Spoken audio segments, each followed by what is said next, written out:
네, 안녕하세요. 자카르타 밀리어네어입니다. 제가 좋아하는 전설적인 펀드 매니저인 피터 린치께서는 항상 생활 속의 주식을 잘 살펴보라고 했죠. 그래서 항상 제가 생활할 때는 이 기업은 어떤 기업인가, 이 기업이 상장되어 있는가 이렇게 살펴보는 습관이 있는데요. 이번에는 기쁘지 않은 경험으로 생활 속의 주식을 경험해서 소개해드리려 합니다. 바로 실로암 병원입니다. 제가 이 5일 동안 실로암 병원에 입원할 일이 최근에 있었는데요. 이 5일간의 입원비는 6천만 루피아, 약 500만 원이라는 거금이 나왔습니다.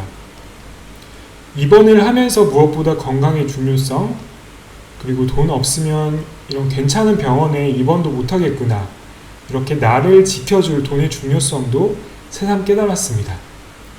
인도네시아에는 상장되어 있는 병원이 여러 개 있습니다만은 시가총액이 큰 몇 개의 4개 병원만 말씀드린다면 미트라 클로아르가, 종목코드 미카, 그리고 제가 입원했었던 실로암 인터내셔널 하스피럴, 종목코드 SILO, 그리고 메디칼로카 헤르미나, 종목코드 힐, 또 메트로 헬스케어, 종목코드 케어와 같은 병원들이 있겠네요. 저는 병원이라는 것은 어느 정도의 공공성이 있기 때문에 병원이 돈을 잘 벌고 하면 좀 뭔가 그렇고 이익을 나눈다는 거 뭔가 사실 꺼림칙했었던 게 사실입니다. 또한 인도네시아에 상장되어 있는 이 병원주들이 단순한 밸류에이션, PER이나 PBR 등도 사실 높은 편이고요.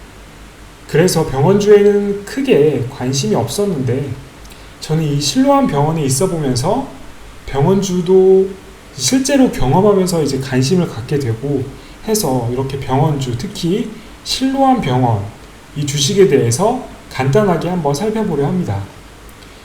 먼저 실로암 병원을 살펴보기 전에 인도네시아 병원 산업이 어떨지, 이게 성장을 할 수 있을지 간단하게 한번 살펴보도록 하겠습니다. 단순하게 인도네시아는 인구 2억 7천만 명이 넘기 때문에 당연히 병원이 많이 필요하겠죠.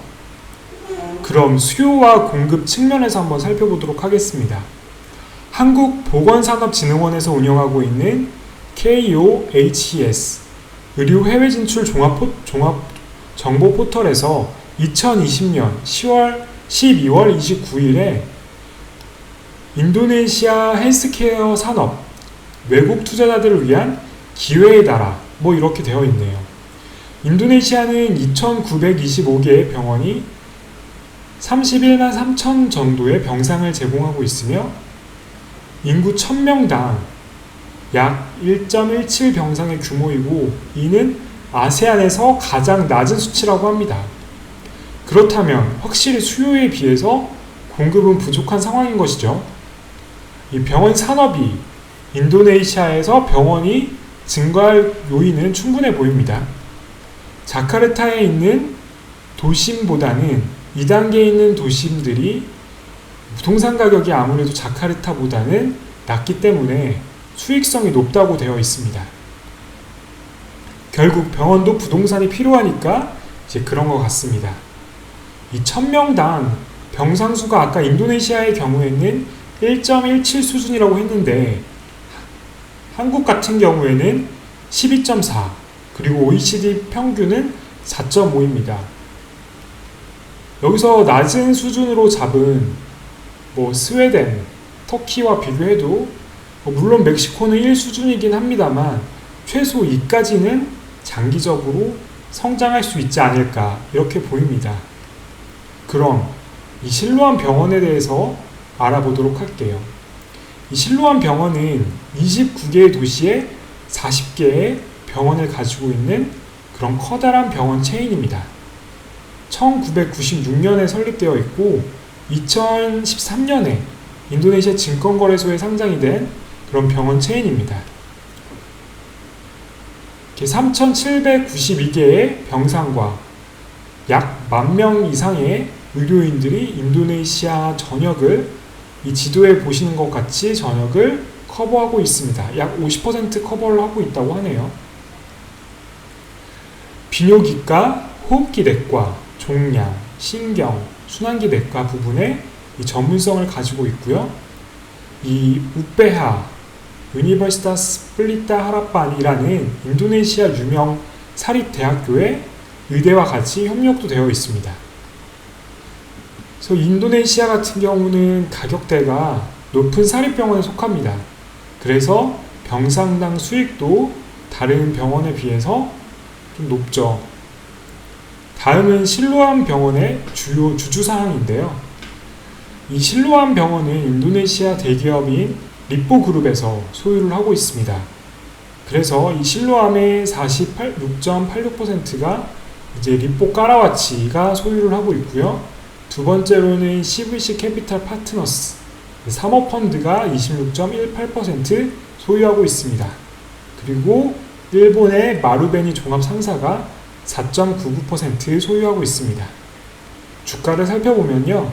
현재 주가는 약 8,000 루피아대에 형성이 되어 있고요. 2015년에는 16,000 루피아까지 이제 고점이었던 거에 반해서 2018년, 19년 초에는 2,000 루피아대까지 엄청나게 떨어졌다가 지금 8,000 루피아대까지 반등을 해왔습니다. 현재 시가총액 약 13조 루피아, 1조 500억 원 정도의 PER 24배의 배당 수익률 1.7% 이렇게 기록을 하고 있습니다. 당연하겠지만 아까 주가가 높았던 2016년, 17년에는 이 당기순이익이 좋았죠. 그러나 2018년, 19년 실적이 떨어질수록 주가도 낮게 형성되어 있는 것을 확인할 수 있습니다. 이 실적을 살펴보면 2020년 기준으로 매출 7조 루피아 약 5,700억 원에 당기순이익 1,250억 루피아 약 100억 원의 당기순이익을 기록하였습니다. 따라서 실로암은 앞으로 실적을 꾸준히 팔로우업 해야 되는 부분이 있겠습니다. 2019년만 보면 2019년에 적자가 많이 발생했죠. 근데 2020년에 실적이 많이 좀 개선 다시 되었는데 이 19년도 18개 병원이 적자 상황이었는데 이 10개의 죄송합니다. 오타입니다. 10개 병원이 다시 이익이 나게끔 관리하면서 이제 다시 증가를 하게 됐죠. 앞으로 실로암 병원의 전략을 한번 살펴보면은 이게 매출 성장이 꾸준히 가능한지 한번 가늠해 볼 수 있을 것 같습니다. 첫 번째로는 고객에게 최고의 서비스를 제공하는 데 중점을 준다고 합니다. 코어 그로스, 최고의 기본 성장은 최고의 서비스다라고 생각을 하고 있는 것 같고요. 결국 의료가 이 서비스이기 때문에 기본을 놓치지 않겠다는 것입니다. 두 번째로는 전문적인 전문성, 이 병원에 대한 메디컬 프로그램에 대한 전문성을 가지겠다는 것이고, 세 번째로는 확장, 병원을 새로 짓는 것도 있겠지만 기존 병원을 인수하고 리노베이션하는 형태로 효율성을 고려해서 확장을 한다고 합니다. 그리고 네 번째로는 디지털 확장입니다. 이 정보통신 기술을 이용해서 고객도 만족시킬 수 있고 또 병원 운영도 개선한다고 합니다. 그래서 이 디지털 부분과 프로그램, 의료 프로그램 부분에도 상당한 금액을 최근 지출을 하였습니다. 제 생각에는 이 실로암 병원에는 인도네시아 내 인지도가 높고요. 그리고 서비스도 다른 병원과 비교했을 때 높은 수준을 차지하고 있기 때문에 매출은 지금 2016년부터 계속해서 증가해 왔지만 앞으로도 최소 10년간은 상승하는 데는 문제가 없을 것이다. 매출은 계속 우상향할 것이다. 이렇게 생각하고 있고요.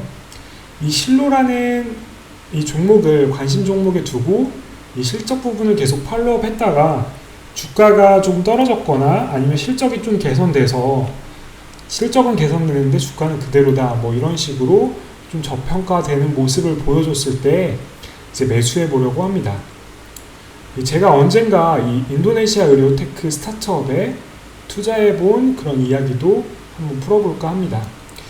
제가 인도네시아 의료 선진국인 우리나라에 비해서 인도네시아가 부족한 부분이 많기 때문에 이 기회도 많은 것 같고요. 다음은 1억 원 종잣돈 만드는 실전 투자 리포트입니다. 지금까지 투자 기간은 벌써 20주 됐고요. 지금까지 납입 금액은 2억 루피아, 그리고 납입 금액 대비 마이너스 8.6% 손실 나고 있습니다. 포트폴리오는 북카카, 깔베, 멀티빈땅, 투구, 유니레버 이렇게 5종목 가지고 있습니다. 그동안 멀티빈땅, MLBI를 계속 매수를 더 했었고요. 그래서 MLBI는 지금 포트폴리오의 74%까지 비중을 차지하고 있습니다. 느긋하게 뭐 새로운 종목 없으면은 지금 저는 아직도 저렴하다고 생각하기 때문에 계속해서 뭐 주가가 오르지 않는 한, 또 새로운 종목이 발굴되지 않는 한은 계속해서 매수해 나갈 생각이 있습니다. 인도네시아 투자로 1억 원의 종잣돈을 만들어 나가는 과정을 지켜보시려면 알림 설정 꼭 하셔가지고 영상 소식 바로바로 받아보시길 바랍니다. 시청해주셔서 감사드리며 자카르타 밀리언웨어였습니다.